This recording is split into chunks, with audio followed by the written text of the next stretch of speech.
想緊貼最新消費貼士咧，即刻免費睇選擇月刊，follow 埋 Facebook、IG、YouTube 同埋抖音啦。我係蟲蟲陳松伶，即刻睇下今期嘅精彩內容啦！第594期選擇月刊內容有：食肆餐飲服務質素要提升，為顧客提供更佳體驗；聘請外傭波折重重，業界加強僱傭之間嘅溝通，減少爭議。大家亦可以留意下我哋早排推出嘅網上文章，包括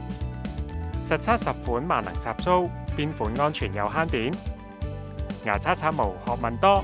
測試29款成人手動牙刷和毛表現參差；測試14款藍牙定位器，比較喺唔同場景嘅定位表現。想知更多詳細嘅內容，記得睇選擇月刊同埋消委會網站啦。